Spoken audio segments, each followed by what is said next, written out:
Welcome back to How Soccer Explains Leadership. Well, folks, we have another amazing season in the books. Season 3. We have this post-match show with my good friend and brother in arms, Paul Jobson. Coach Jobson, how are you doing, man? Phil, I'm doing great, man. I appreciate that. How are you doing, Coach Phil, and all the other titles that go in front of your name, podcast host, author, father, husband. I mean, we could go on and on with your titles, man. But things are good here in Waco, Texas. A lot of rain, but how's Cali life, man? Well, we just talked about it right before recording. Talking about the rain in Texas, I am a bit jealous. I saw some mud soccer, mud, whatever it was in the backyard. I mean, mud anything really is fantastic. I'm actually Listen, in my house, Marcy sees mud in the backyard, and her first instinct is, "Hey guys, this is a great day to train diving headers." So she took the boys out in the back. There's some great video somewhere out there on the socials that has two of our boys doing diving headers in our mud puddle in the backyard. So my former players will remember we used to do that on our field. We had an our field had some bad spots back in the day, and we would do diving headers on rainy days here at Baylor. So former players that have enjoyed actually seeing that as well. Yeah, it was fun to watch. It was fun. It brought back a lot of memories of a lot of mud, and a lot of fun with whether it was mud football or mud soccer or mud anything really. Because we used to play on this thing called natural grass back in the day in California, Mm, which we don't find very often anymore. But we yeah, did the winter. It was a winter sport in high school, and so there's one thing people don't necessarily realize about Southern California, but when it rains, it pours. And we had I remember some great games because the football team came in, took all the grass away from the field. So in the winter, none grew, and we had a mud pit when it rained, and we had a dirt pit that had all kinds of. That's why our touch was not necessarily as good as it could be nowadays, because that's what I blame it on anyway, is those chunks of mud sure, on the field. yeah. Right. It might have been not juggling as much and not really working on it as much. But No, it wasn't that. It was the mud, Phil. Come on. with Chris Berman say, a good craftsman never blames his tools, but you can't, Yes, because the field often is. I don't know if that's what he said, but I'm saying it. That you've heard it here first, folks. it's out there. So, but yeah, hey man, I am doing well right now, getting ready for the summer. The kids are finishing up school. But summer's always fun, but a lot of work. But yeah, I'm better right now because we're hanging out. We get to have this great conversation today, not Yeah. only a little bit about season 3, which I say it every season, but this was one of my favorites. It's one of my top 3 for sure. I don't know about you, but Yeah. we had some amazing interviews, especially the second half of the season, getting to talk about Ted Lasso episodes 5 and 6, and really I just cheer up every time I get to hang out with you a little bit. So folks, if Oh man, I appreciate that. you gotta just somehow make a trip to Texas, reach out, show up in his backyard when it rains, and you can do diving headers, and it'll be fantastic. I have no doubt you would enjoy the experience. So, Paul, generally speaking, the second half, yeah, and I know, you haven't necessarily been able to ruminate on all of them in all their glory, but what do you think generally about season 3? I mean, again, like you said, another quality season. I mean, it's been uh, awesome for me. I think I say it every time, but I learned so much just listening to the podcast and what these amazing people have to say and just their experiences. And I think the top one for me right now has to be Cori Close. And of course, it's not even a soccer interview, but as you learned early on, she definitely is a soccer person and started off pretty heavy in soccer. So while you thought it wasn't going to be soccer, it definitely had a soccer tie in it, and she made it very clear that was a great experience for her. But that was just an amazing interview with an amazing woman, a coach that I think we all as coaches can learn from, and she's learned from the greats, and I think is one of the greats now. And just a lot of wisdom. And if you can't get excited listening to somebody like her, you got to check your heartbeat. She's just one of those kind of like, I think, like my wife, when they speak, you kind of you're ready to get out on the court, you're ready to get on the field, you want to go take diving headers in the mud, whatever it is. But I really enjoyed that Cori interview. A lot of great wisdom, that I will go back again and listen to, because I know that I missed some things, because there's a lot in there. Absolutely. And, I just thought of another thing that basketball doesn't have that soccer does, and that's diving headers in the mud. So, or really anything in the mud for basketball. Yeah, Well, maybe unless you're playing different parts of the world, but here in the States, we don't get to experience that. So, just another reason to play soccer. I just absolutely. there's a long list. I hadn't even thought about that one, at least not recently. Bring her back on and let's talk to her about that. I think we should. I think we should. I know she'd be up for it, but Yeah. she's over in Hungary right now. I think it's Hungary. I'm pretty sure it's Hungary or Bulgaria. I think it's pretty sure it's Hungary where she's playing with our coach in U.S. basketball over there. So she's going to have a pretty awesome summer with that. But yeah, I absolutely love that interview as well. She is an amazing woman. I did laugh at the beginning because I didn't know, some people think I fake my surprise in these interviews, but I don't, folks. These things aren't scripted. These things are just pure natural Phil Dark when I'm interviewing these folks. Paul knows that because I got to interview him before he became my co-host. So it was fun though, because as she talked about her soccer prowess as a kid and the fact that she never even played club basketball, growing up, but she was a club soccer player. I just thought that was fun. So that's quite an athlete when you can get a scholarship to play basketball when you never even played club basketball and you were a soccer player. I was very impressed with that little fact that some people may have missed in that interview. Yeah, I thought that was great, and I think even the little discussion at the beginning about specialization, even I think she's a great example, and think that we miss that sometimes, and just the correlation. I always loved my players that have played basketball. I think there is a great correlation between the two sports. She even talked about when she teaches, the spacing and the passing and the angles. Those are things that I've always valued about the overlap of the two sports. And she mentioned that a bit, talked a little bit about specialization and her opinions on that. And I thought those were some very valuable lessons that I think as coaches that are coaching at a high level in club, I think there is a push for specialization in sport too early, which, she mentioned and talked a little bit about on the interview. The other piece I love, she's not ashamed of her faith. I know that's something that we dive in and out of here just because the way you and I are wired here, but to hear her jump boldly into that, not even, I think, pulled from you, I don't think, but just to have that faith piece driven so hard into what she does and who she is and what she's about was really cool for me to hear also. Absolutely. That was something that really stuck out to me. It was actually in the response to the question of what is her why. And she talked about, and I loved how she also was able to talk about the fact that she respects other worldviews, respects other things in her coaching. It's not something she pushes on people, and she just is who she is. And that's, what I really believe that we can do. We can model it. We can say, this is why we do what we do. This is why we believe what we believe. And if you don't, and that, that's how it is with this show too, folks. I mean, if you don't believe, it's not like we're going to say you're a bad person or you're wrong or you're this or you're that or the other thing. We believe what we believe, and we have a worldview that is one that is open to anybody. And that's something that she was talking about. And I loved it. Absolutely loved that conversation with her. The fun part too, that didn't really come out in that interview, is her parents met at a camp in British Columbia that my daughter, actually, as we record, is probably on her way to that camp to work for the summer. So it's just total small world, but that's where her parents met. And so it's just fun little small world and stories that we get to have. And I think you've just got a lot of great little small connections, small stories like that, and then your interaction with Coach. I just went blank. Coach Wooden. Yeah, Coach Wooden. Yeah, how do you forget like the greatest coach of all time's name? Yeah, okay. It's the rain, man. It's the rain. Okay, but yeah, that interaction with Coach Wooden, that actually your daughter had probably a greater interaction than you did, but you're just interwoven into everybody's life, man. Even mine. I mean, it's crazy.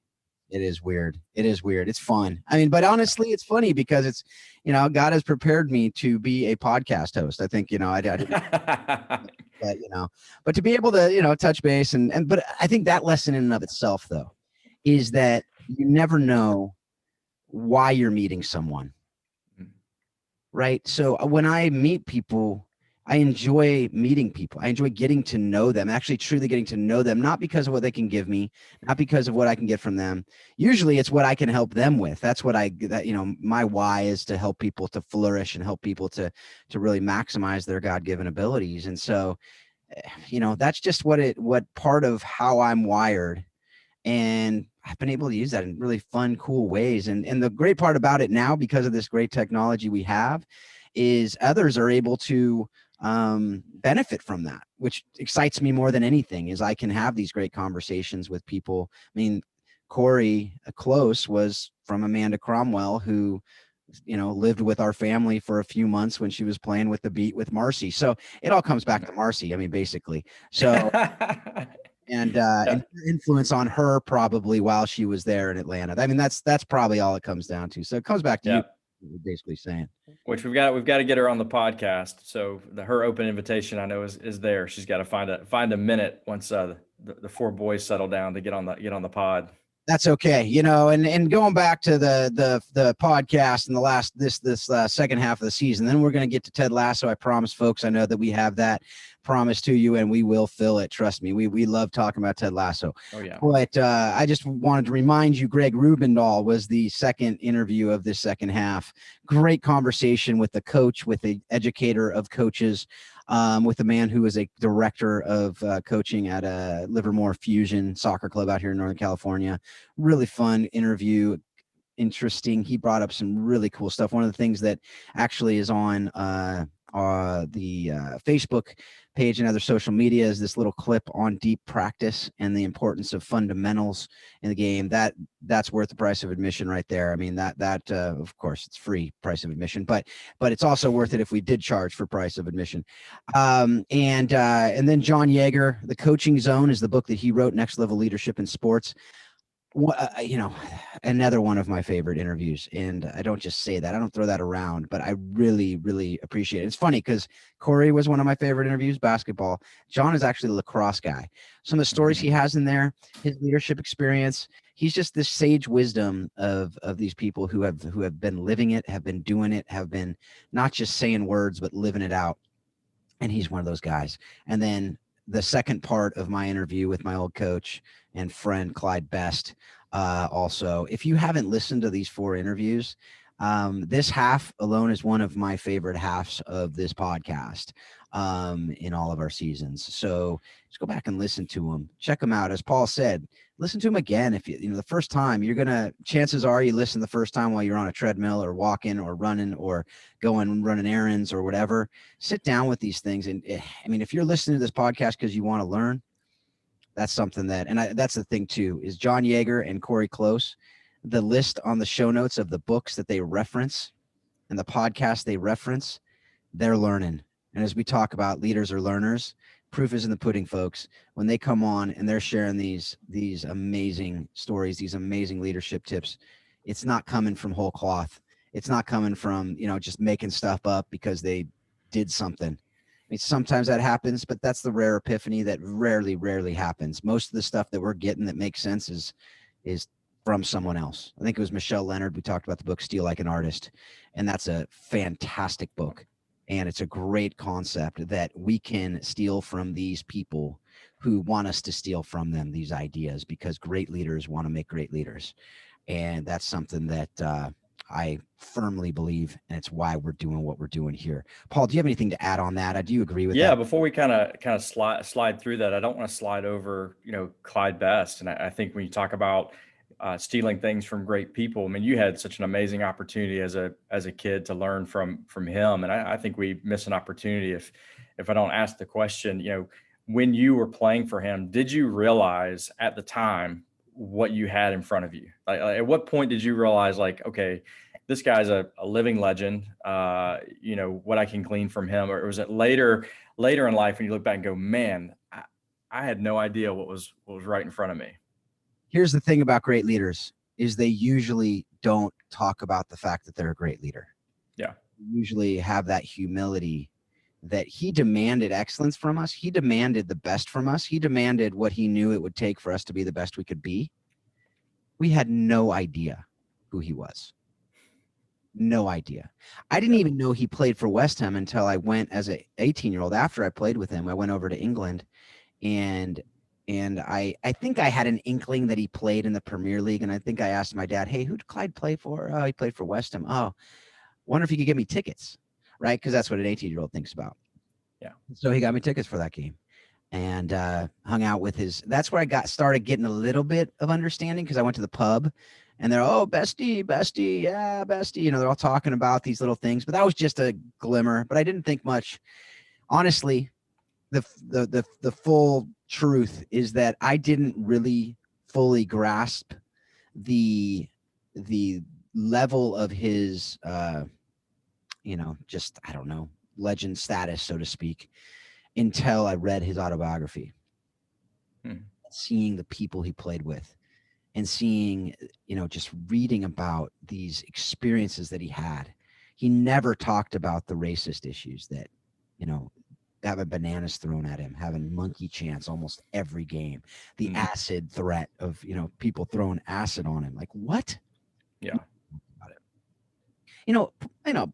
Understandably so. That's not something you just love to just walk around talking about things. And we did live in Southern California, where it wasn't much of an issue, South Orange County, when we were growing up. At least not that one that was in front of us.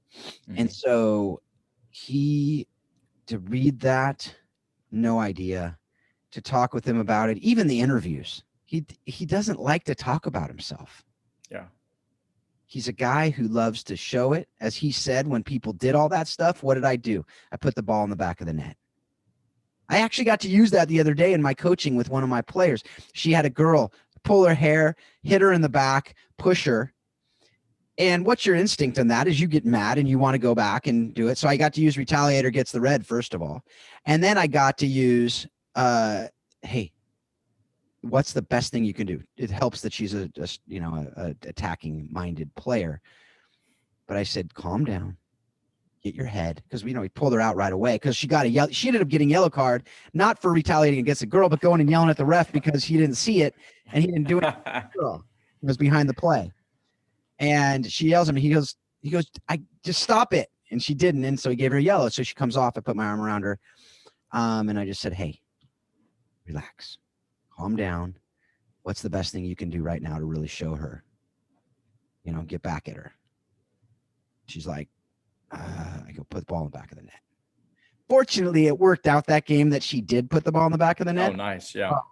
It was really nice. And the other coach actually moved the girl to the other side of the field, because it happened right in front of our bench. So that might not have been as fun for that girl as she wanted the rest of that game from our bench. As much as we wouldn't have allowed it, there would have been little things stated. So all that to say, those are some of the phenomenal things. But yeah, to answer your question, very in a word, or not one word, but a few words, I had no idea. And we had no idea. And that was on purpose on his part. He's just a man who does what he does. He leads by example. He leads by few words, but those words are meaningful. And I think you saw that through the interviews. I thought those interviews were fantastic. And I think, us as listeners, because I'm a listener in those things, just gleaning so much wisdom from somebody who has seen the game at levels and had experiences that I'll never have. And I think some of becoming a great coach or leader is learning things from other people that have experiences that you don't have. And I think that interview and those interviews are crucial for young coaches, old coaches, leaders, whatever, to glean, how does he handle things like that? I mean, just some really amazing wisdom, life, not even just coaching and leadership, but some great life lessons that come through. You can just hear the humility in his voice. So, cool experience for all of us. Awesome experience for you to be able to interview a mentor, former coach. And I just really encourage folks to go back and listen to those, because those are really incredible opportunities there. And the other thing about Clyde, he doesn't give a lot of interviews. I think he likes, his life in Bermuda, his quiet life in Bermuda. And so it was an honor. I mean, it really was an honor and a privilege that I do not take lightly, that I was able to do that. And that's really what part of what I saw it as really is just kind of memorializing this man's life and his legacy, that he won't, he wrote, he did the autobiography. I have no doubt that autobiography was something that people were pulling, what word am I looking for? It wasn't something he did because he sought out the publisher. I know about that, right? It was, hey, you have a story to tell, and it's important to tell it. particularly in the context of a lot of the race issues going on. But as he said, he was a pioneer in that. That was a beautiful thing more than anything. He kept saying over and over throughout the interview is, I'm doing this for the people who come after me. Mm-hmm. It's never been about him. Yeah. And that is something that, if that alone, I mean, if nothing else you take from it, I mean, there's a lot more to take from it. Don't get me wrong. But if nothing else, it's not about you. It's not about me. It's about the team, the bigger picture, the bigger purpose. If you don't know what that bigger reason, that bigger why is, you need to figure that out.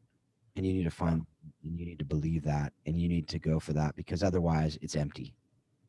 And I didn't know we were going to go that deep or philosophical before a Ted Lasso conversation, but it's absolutely 100% true. And that's something that kept coming out. And I kept thinking about that as I was preparing for the interview, as I read his autobiography, and as I interviewed him. And that's the thing, folks. It's a real deal. If you read his book, it's 100% consistent with everything that he said in there. And that's, consistency is critical. Yeah. Well, good thing he lived in an era where there was no internet, because now no coach is safe from the knowledge about them to their players. So thank you, Google. Thank you to the internet. I think every player now gets a new coach. The first thing they do is they go on the internet and go, okay, what has this guy or girl done in their life? Good or bad, they're going to find it. So. Yes. And you make a great point there. I am so glad I didn't know. Yeah. Because it would have changed it. And it would have changed his ability to do what he wanted to do as well. Yeah. And good, bad, ugly. The internet, you're right. The internet, and I joked with Cori that she made Wikipedia. That she was big time now, right? It's a double-edged sword. Everything has its shadow, as we've talked about on the show before too. So speaking of shadows, it's really not, but I wanted to segue to Ted Lasso. So that's what we're going to do. Good segue. Good segue. I'm sure there was a shadow at some point in that show. So that's what we're going with. But today we get to talk about episodes 5 and 6. We're not going to talk about them as long as we have in the past, just because, we talked about, for good reason, the season 3 a little bit more today. And I'm glad we did. And again, if you haven't listened to those episodes, go back and do it. I don't say that because I want to get more downloads. I say that because I know it will help you. And I know it has helped me a ton. I've actually listened to these 2 or 3 times already, beyond my editing of the episodes. But any just general thoughts? It's been a few episodes since we've got to talk about our friend Ted and Coach Beard and all our other buddies, Nate the Great and Roy and Jamie. I'm not gonna name all the people, don't worry, folks, but all of our buddies from this show, and they're like becoming friends. What besides the fact that I have no doubt that you, as I can really relate with Higgins and just lots of kids, and you with the boys, 4 boys, he's got 5 boys, and I couldn't help but think of you at the beginning of episode 5 when he's got the 4 boys in the back and his wife, and she's just like frazzled a little bit. The only difference was the steering wheel was on the other side of the car. I've imagined that was very similar to what life is like in the Jobson house. Is that pretty accurate? Pretty dang close. And I think that one of the things that we love about entertainment is when we can relate to people that are in shows, and just another level of Ted Lasso where the Jobson family definitely relates to the Ted Lasso show in different areas, and just a character that, a lot of kids, a lot of craziness. So we definitely related to that, the cramped car, the cramped house, and some different episodes where you see them all together. But that is like our house too, where, our house is not very big, but we say we don't need a bigger house because our kids would just follow us to the room that we're in anyway. So nice problem to have. But I know, probably like you, I'm starting to get excited about the next season of Ted Lasso, seeing the trailers and whatnot. Starting to get excited about that. So pumped to kind of talk through episodes 5 and 6 today, and just, how Ted handles Tartt, with his, him being the egomaniac that he is, and just kind of maybe talking through that a little bit. Because I think it's something as coaches we deal with, and we've talked a lot about on this show, is how do you deal with those players that are extremes on one way or the other. And this is obviously a character we're going to talk through with Ted Lasso through this season. But Jamie Tartt, and just how it is all about him, and how Ted, does something pretty bold and sits his best player. And I don't know, as a coach, I'd like to think that I could do that, especially somebody that's that extreme. But would I be able to do that in the moment? And we've talked about too with Ted. He is a long-term type person. He's making decisions for the long term, not for the right now. And I think that perspective just guides him through decisions that he makes, that I think for us as coaches, because we do think so short term, so right now, I've got to get the win. We've got to win the season. I think it'd be tough to do. I mean, I don't know what your thoughts are as you're coaching or leading an organization in any of these things. Hey, this person is a producer, but there's a problem. And am I willing to make this hard decision now that's going to positively affect my program or corporation or organization in the future? Can you make that decision in the moment? That's a question that I come to when I see kind of that interaction with Ted and Tartt, so to speak. It's hard. I mean, especially if you're a people person, which you and I are, right? It's difficult. It's really difficult because as long-term, thinkers, you see what you need to do. But there's also, what are people going to think? What's my boss going to think? What are the, donors going to think in the context of a nonprofit? What are the, teammates going to think? Am I going to lose my team by sitting this person? Because even though they don't necessarily like him as a human, they like what he does on the field. At the point of that game when he benched him, it was 2-2, and Jamie Tartt had scored the 2 goals with a beautiful direct kick goal was the second one. And there's no way we're going to do this now because you just took out our only hope, from the standpoint of that's what they're thinking in their head. Not right. Now on the other side, they're going, yes, because if you remember when he scored those goals, he was pointing to the back of his jersey, and Ted could not hear what he was saying. He says, what is he saying? And they said, he's saying me. He was not only pointing to his name, but he was saying me. And then Ted said, of course, because it was funny, he said, I thought he was saying meat. And that makes more sense that he was saying me. So, but that is something that it was so obviously hyperbole, but we've all seen the player point in the back of the jersey. Now, I'm glad a lot of the kids don't know what that means. Now they're probably learning if they ask or if they find out, because I'm seeing some kids doing it. Now, I don't know if they're fake or if they're just copying or if they're actually doing it because they know what it means. I hope the former. On one hand, I hope they're not doing it, but if they're doing it, I hope they don't know what they're doing, because it's something that we have to cut that out. Now, it goes back to the other conversations we've had about viruses. It doesn't mean you cut them. You could tell in episode 6 when Rebecca does put him, send him back to Man City, it made Ted mad. Right now, that on one hand took something away from him, but he was working on him. He was working to help him understand that selfishness is not only not good for the team, it's not good for Jamie. It's not something like that's what Alex Ferguson with Ronaldo early in his career was able to help him be more of a team player, because he was about himself a bit more. Now, there's different players that are in these different players on Ted Lasso, right, that you can think of, and that are, I don't know if they use them. Like you look at Roy Keane, kind of the Roy Kent character. I don't know if they purposefully did that, but it's not lost on me. Hard to think that they didn't, right. That they weren't.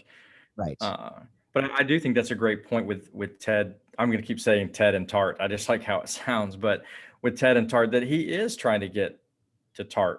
It's not just about the team. It is about Tartt. And I think one of the few times you see Ted Lasso actually get angry in the show, especially at Rebecca, is when she sends him away. I mean, he is actually angry. And I remember just kind of feeling, whoa, Ted's mad. That's, I felt that through the television set, which we don't have television sets anymore, but you get the reference.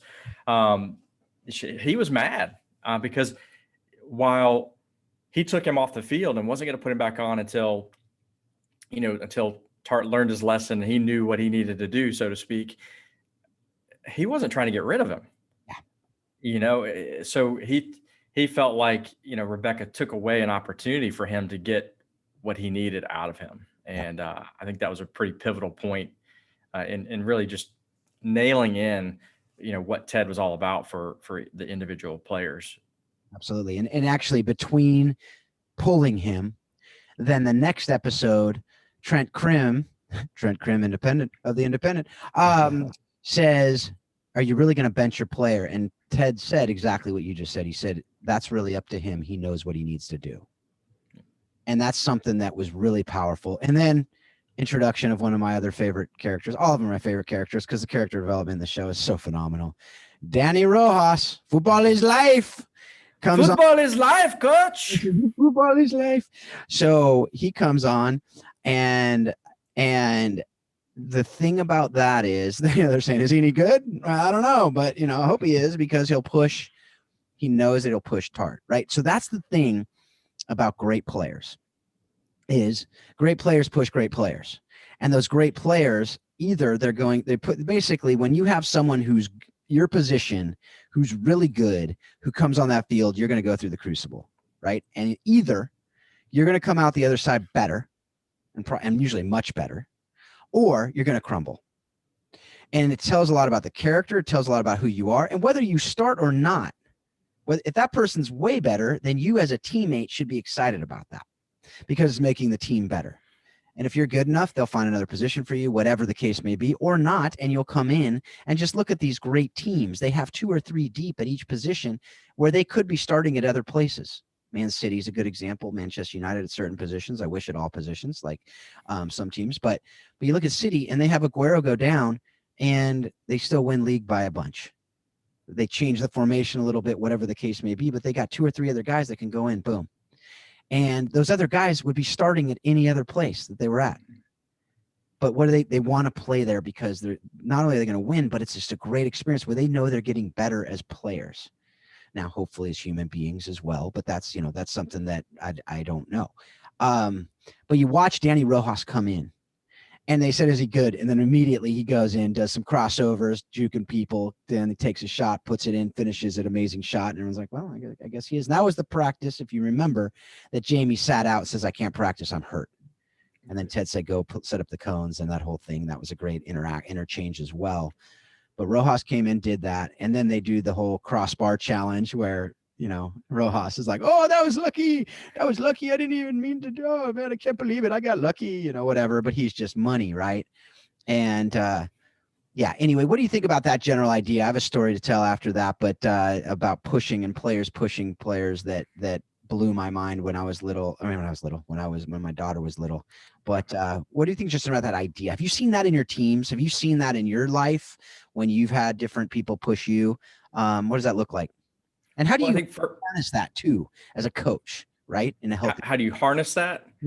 Yeah. Well, I think the first thing that stands out to me in that relationship between Tartt and Rojas is that as a coach, you're looking at let's say they're your 2 best players. Okay. So you've got, let's say that Jamie Tartt is better. Let's say you rank them as far as ability. You've got Jamie Tartt, and then you've got Rojas. So you've got 2 great players. For me, the joy and the energy that Rojas brings to the field, if I had to choose one, and let's say that Tartt was better than Rojas, even if it was a little bit or a great amount, I'm going to choose Rojas for my team, because he brings some things to the table that, even though he may not be as good as Tartt, the team as a whole is going to be better because he's on the field. Whereas, Tartt is pulling the team apart as he's having success. That's crazy, right? Tartt is having individual success, which is success for the team at the end of the day. But while he's doing that, he's pulling the team apart, right? He's dividing the team. He's breaking up the locker room. It's all about, me. But when Rojas steps on the field, it's about football. Football is life. Yep. The joy that guy brings, he's running around the field like a maniac. Like, is this guy good? He's just crazy. I mean, I've had some players that had like super high energy that we needed. Like, hey, we need more of that. I need you to be a little bit crazy out there. I need you to be loud. I need you to be energetic. And that's something that team really needed. And you saw them rally around him. They all were just like, this is like a breath of fresh air. It's like fresh water. It was fantastic. But I think throughout your life and your career as a coach, you're going to have players like that when that happens, it really shines a brighter light on the ones that aren't bringing life and energy to the team. I think it shined a brighter light on the negativity of Tartt, that, hey, it doesn't have to be like that. because, in some ways, Roy is very similar.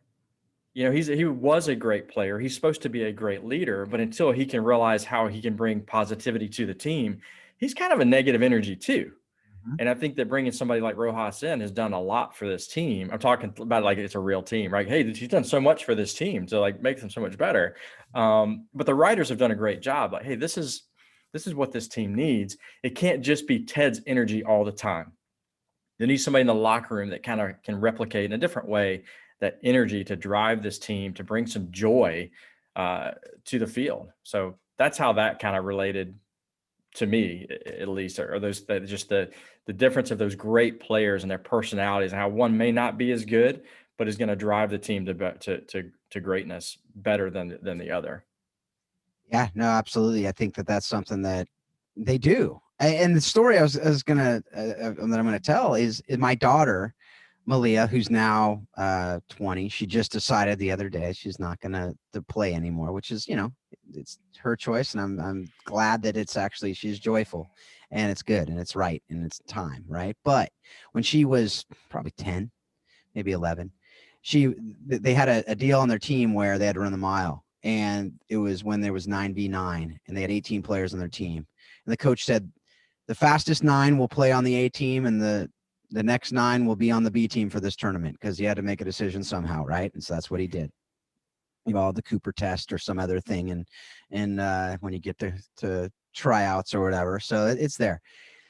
Well, she had never run a mile faster than 7:14. I remember it because it was amazing what the next one was. A little foreshadowing. So I went on a trip. I had a work trip. I went, and I knew that it was that night. So I got back, and my wife called, text, and she said, "You got to call Malia." And I was like, "All right." She's probably bummed. She's probably needs to be controlled by dad, whatever. So optimistic, Dad. Thanks. I knew there were 9 girls on that team who were cross country runners, and they all had broken 7 regularly on the mile. So I'm like, okay, fair enough. It wasn't like I have no confidence in my daughter.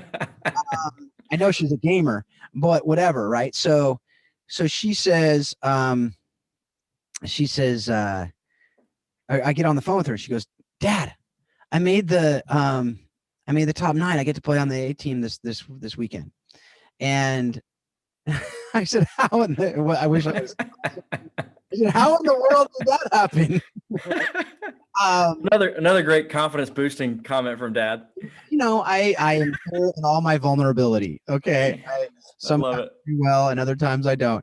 But it was a fair question, and because I had talked with her before, I was kind of prepared before I left. I'm like, you're gonna have to work really hard, and I hope you can pull it out. But you're gonna have to run faster than you've ever run. Blah blah blah. Well, she goes, "Dad, I finished 3rd."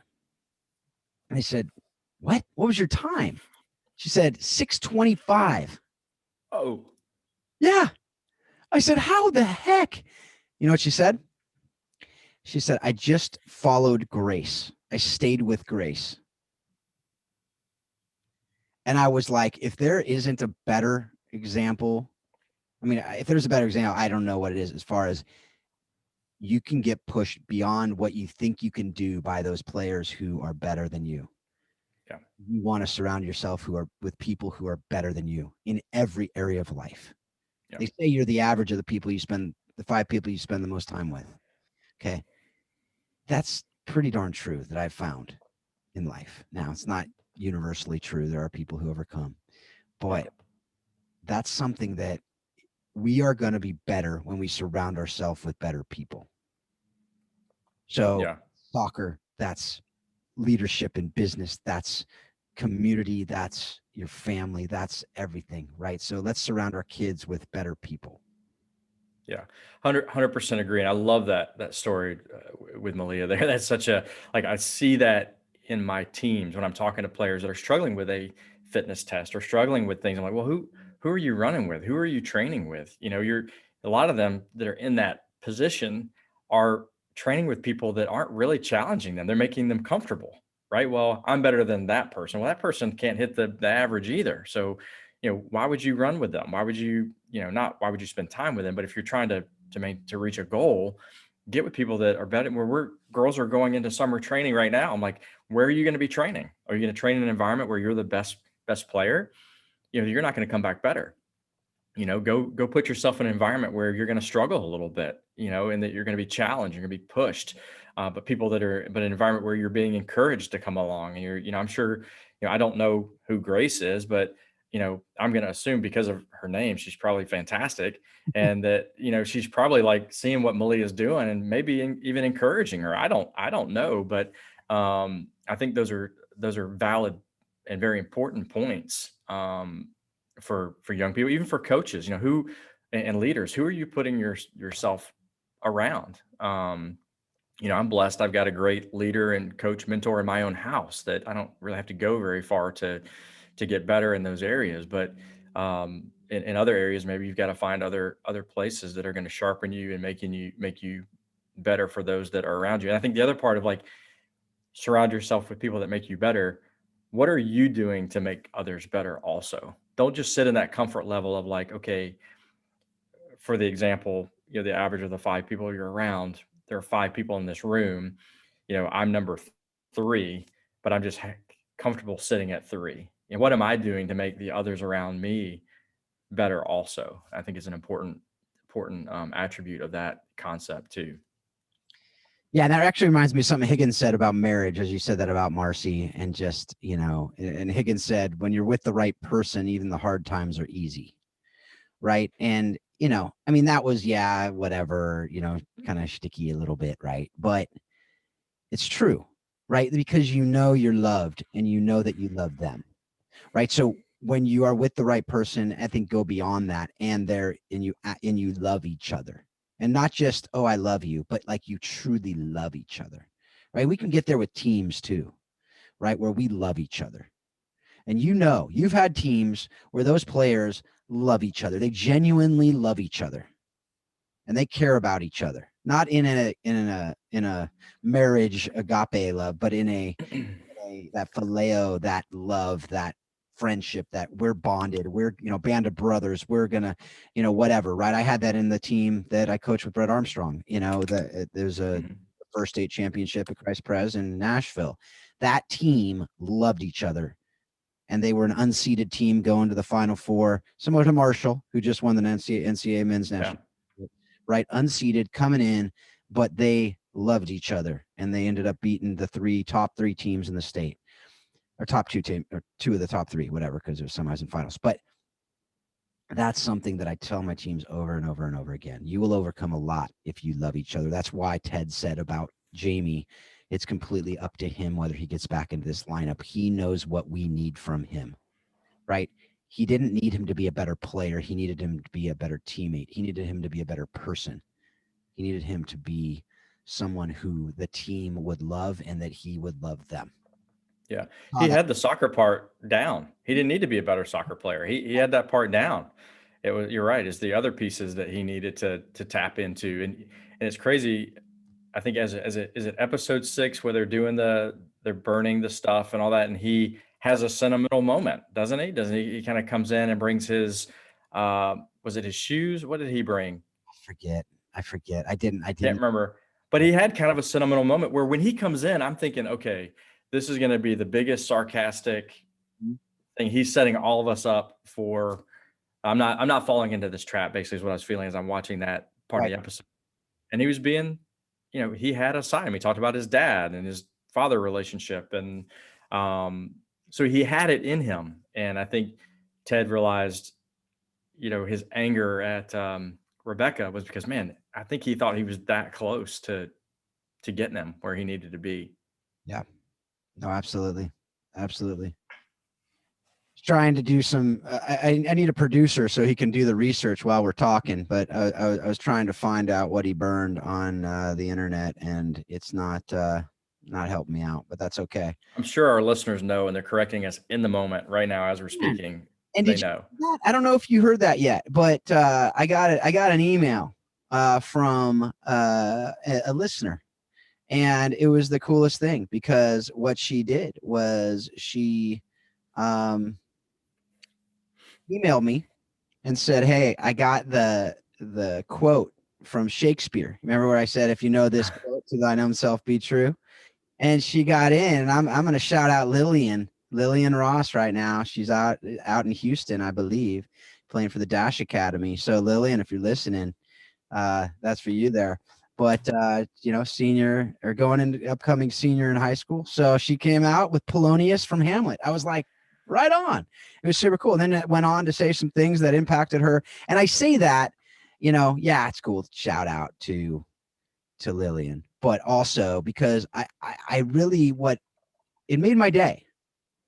Because I don't know about you, Paul, but it makes my day when I know that what we're talking about here is actually impacting lives, and especially younger lives who are like future leaders, right? These are kids who are going to be leading teams and who are leading teams, obviously at the youth levels, but are going to be leading teams in soccer and other areas of life, and it's something that I take very seriously. What we're doing here. Yeah, it's fun.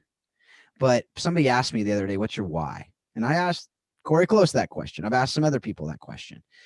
And I said, it's to help others to flourish and to make good things better. And I've thought a lot about that.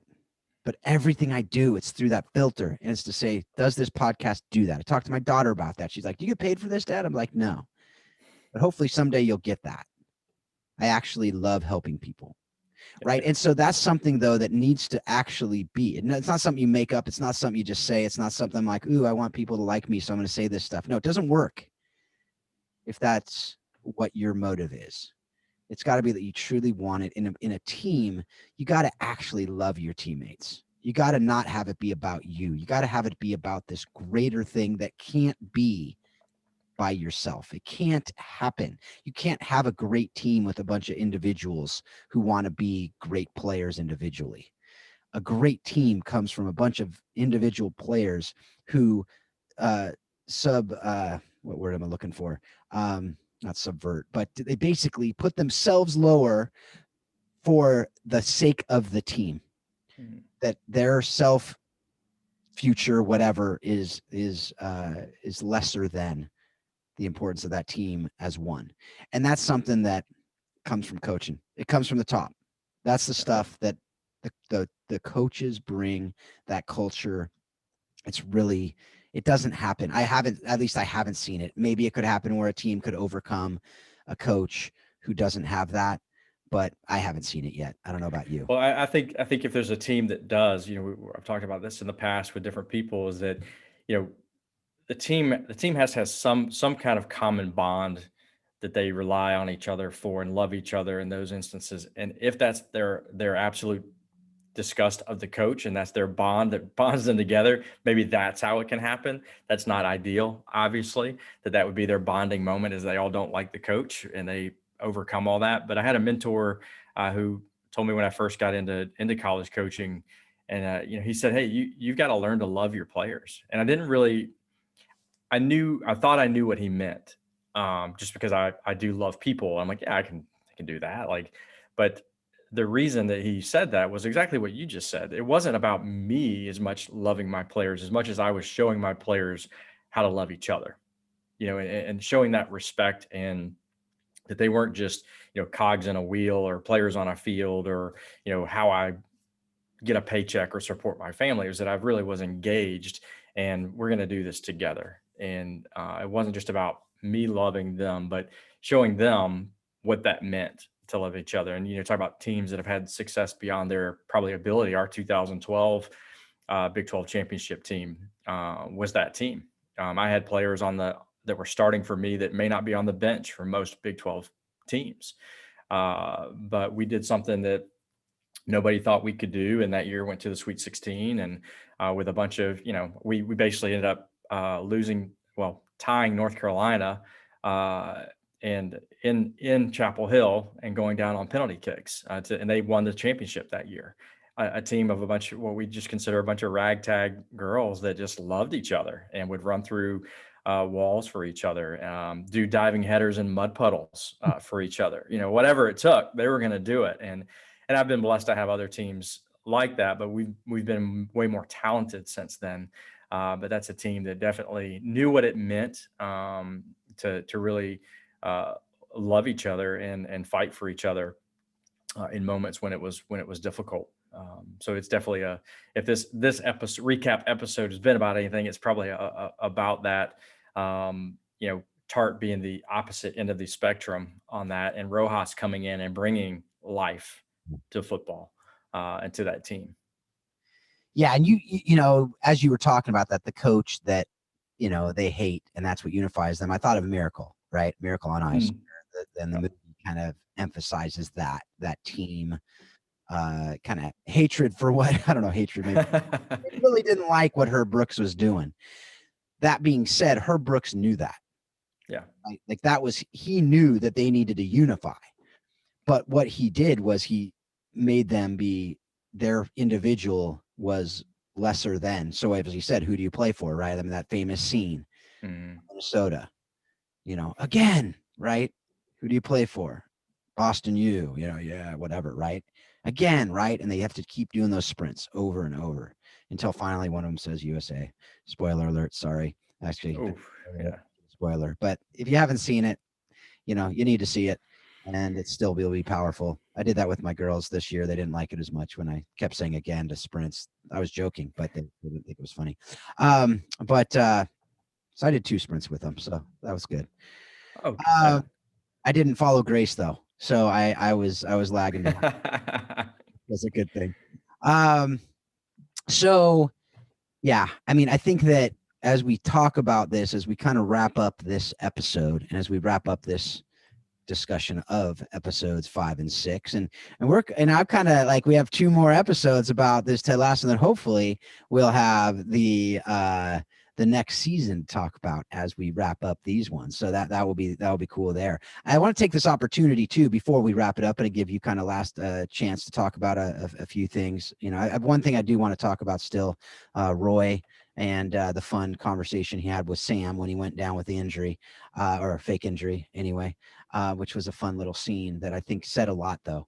But I do want to say, folks, I've talked about the Facebook group that we have, and that's something that I want to really start. There's 2 things I want you to start doing if you haven't done it already. One is sign up for the newsletter on the How Soccer Explains Leadership website. You can go to howsoccerexplainsleadership.com and sign up for that newsletter. We haven't sent any out yet, but I'm going to start sending them out because we're going to be offering some pretty cool opportunities in the next little bit. I'm developing a coaching courses course, and that's a tongue twister. Try to say that fast 5 times. The ability to say it will get you in the door for the first lesson. It'll get you the first lesson free. That's absolutely right. But it's just going to be a conversation. We're going to have a mastermind there for you to be able to learn from other coaches, for me to be able to learn from everybody as well. But also going to be able to give you information about some other opportunities. So if you're interested in that, go sign up for that newsletter, and we'll be getting some emails. It won't be spam in your inbox. It'll just be once every week or 2, be sending you out some opportunities that we have there. On that Facebook group, also going to be putting some videos with some, creating some content there for you to go a little bit deeper on some of these principles that we've talked about on DISC, on Paul and the Warrior Way stuff that they have, and the principles that they're teaching there. We'll be able to give, a lot of great nuggets for you there to be able to learn and just hopefully go deeper in your coaching, in your leadership, on the field, in life, in your marriages, whatever you have. Want you to be able to, again, want to help you to flourish. That's what Paul and I are here doing this for, is to help you. And we're learning a ton from you, from guests, who are giving us amazing knowledge, from folks like Lillian who are writing in. Just encouragement for you to write in as well, on email or on Facebook. Engage the conversation. Hopefully, as we're doing these videos, you're going to engage the conversation there as well. So I wanted to just talk about that a little bit while I was thinking about it, because I wanted to make sure not to forget to do that. Usually I forget to say that, then afterward I get all bummed. But if you, again, do that, I look forward to starting those conversations offline with some of you who maybe we haven't been able to do that. I've been able to do that with a lot of the listeners, but I would love to do it with all of you. So, and I mean that. And a lot of times podcasting is very passive, where we do this and we don't get a lot of feedback. But I'm a high I personality. If you know the DISC, I like the feedback. So I'd like to know that you're listening. I like to know that it's making an impact. And so if you can just share that, I would love to hear that, and go ahead and sign up on those other things. So as we say that, Paul, we got Roy. If you remember the scene, do you remember the scene? Sam goes down and he comes up and he says, stay down for a little bit, wait for the crowd to, get a little worried, and then pop up and limp off a little bit like you were hurt. Because Sam said, I'm not really hurt, but the crowd was so, they were yelling so loud. I just thought I'd stay down until it calmed down. But I loved Roy's leadership in that situation to come up, be able to, he got mad at Jamie first for not checking on his teammate. And then he came in and helped along this younger player. You saw that leadership that was coming out that Ted had encouraged him in. So what just your reaction to that real quick, and then any other little last parting final thoughts of these episodes before we wrap up another fun show. Well, I think as Ted, as the head coach, in episodes where he is struggling to feel like he's getting through to one of his players, Jamie Tartt, he's starting to see a glimmer of light shine through the man he is putting the program on his shoulders, so to speak. This guy's got to figure it out too. He's starting to see a glimmer of hope of this guy actually understanding what it means to be a veteran leader, a coach on the field, to embrace his experience. His soccer ability is starting to lag while Jamie Tartt is going through the roof. Roy's is starting to lag. What are areas that he can put into the team? And this is an instance where you see Roy starts to get it. He starts to get it. And as a coach, you want that positive feedback, right? You do, I do, we all do. I think somebody's got to get to Ted and go, hey, I know you're frustrated about Jamie Tartt over here. Keep fighting for Jamie Tartt's heart. There's a good song in there somewhere. But man, you're getting it with Roy. You're getting it. It's happening. What you're doing works. And I loved how, and Sam is just a sponge. That guy will take anything. He is desperate for Roy's leadership. He's desperate for Jamie's leadership. Mm-hmm. Sam is going to be a fantastic, awesome player on that team, but he's the insecure guy that needs people to pour into him. And I just thought that was an awesome moment as a coach to see a leader who you're like, this guy's got so much to give, him actually start to give something straight out of experience, right? Nobody knows how to do that unless they've had the experience of it. So I thought that was really, really, I thought a pivotal moment in the development of that character as a leader in that team. As it kind of goes on, we see a lot more, but a really cool moment. And I'll just say, just to speak to what you were saying a minute ago, I mean, I'm getting a ton out of this, these episodes, and out of our podcast and the people you're interviewing, and the mastermind stuff and the things that you're starting to develop. I would highly encourage people to reach out as well and get engaged. I mean, that's how we're all going to continue. You've said it a million times on here, but this is how we're all going to continue to get better. It's not about me and you pontificating about Ted Lasso or even about Cori or, Clyde or any of the other people that you've had the opportunity to interview and that we've had the opportunity to talk about, but really engaging with you guys that are listening. Even if it's just a short comment, hey, I enjoyed this, or I got this out of that. It doesn't have to be an entire podcast on its own to have an impact on what's going on here. But Phil, truly do value what you're doing, the time you're putting in this. Like you said, you're not getting paid to do this. But as a coach, I feel blessed to be able to be part of this. But even if I wasn't, I'd be listening. I'd be engaged. And I think that's why I'm on here, is because you're like, well, you're listening anyway. You might as well be on here. I'm like, okay. But do value that, and would love to get, more engaged and excited about it. I know some of the guests you've got that are in the queue, so to speak. And this is just only getting better, man. So kudos for all this. Yeah, it's a pleasure. I mean, it is funny you say that, because you're a guest, yes, but we just were talking about the episodes, and it came time where we need to get a new co-host, and I thought, what better way to do it? I mean, you have incredible experience. You're a great coach, and you have life experiences that help out too. But it goes to the fact that be engaged, go deeper. Don't be a passive listener, because the way that you're going to use or really learn this and have it impact your life and impact your players and impact your employees if you're out in the, life outside of soccer or outside of sports, is by actually applying these things. Look at Cori Close. She didn't just listen to John Wooden and go on her merry way.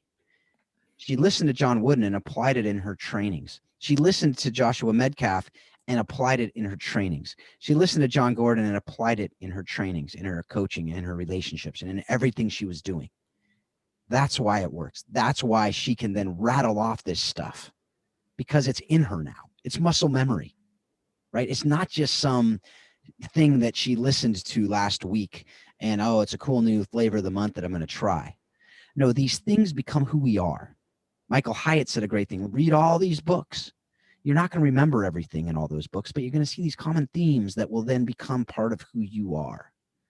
That's the stuff that we can get from these interviews. I mean, I'm going back and listening to all again as I'm preparing for this course that we're creating. And I just listened to yours again, Paul. And there's so much goodness in that interview. Listen to Amanda's interview and Eric Pfeiffer and Paul or Pete Kipley. And, I've just finished those 4. And I'm like taking notes again, right? These are interviews I did, edited, listened to them again and getting new stuff and putting all this cool stuff down, because that's how we're going to be able to learn. And the best way we'll do that is to teach it to others. So if you're taking what you're hearing here and then you teach it to your kids, teach it to the men and women who are in your college programs and your pro programs or in your businesses, Lord, those are things that I just think that can be so incredibly transformational, not only in your life, but in the lives that you're leading. And that's what I get excited about, is this multiplication that can come from these episodes, that can come from the people that are learning, that we get to learn from. So any last thoughts on that? And then we're going to wrap it up. Oh man, that's solid. Just appreciate being able to do this, and excited about the episodes to come. And Ted Lasso releasing, season 2. Also, a lot of excitement here coming in this summer. So excited for all of that, man. July 23rd, season 2 drops. I don't know if it's a whole season or if you're going to do it like last time with one at a time. I'm guessing that to keep people on Apple TV. But again, folks, thanks for download. Thanks for being part of the show. Thanks for just hopefully continually learning so that you can be better leaders. You can be better in your marriages. You can be better in your parenting. You can be better in really every area of your life. And so that is our hope. That is what we hope you will do here. Rate and review the show if you haven't done that already. Go ahead and subscribe if you haven't done that. But right now we are going to wrap this show with the thing that I say every time. It's because I mean it. I hope that you're taking everything you're learning from this show and you're using it to help you to be a better leader. You're using it to help you be better in every area of your life. And you are using it to help you understand that soccer really does explain life and leadership. Thanks a lot. Have a great week.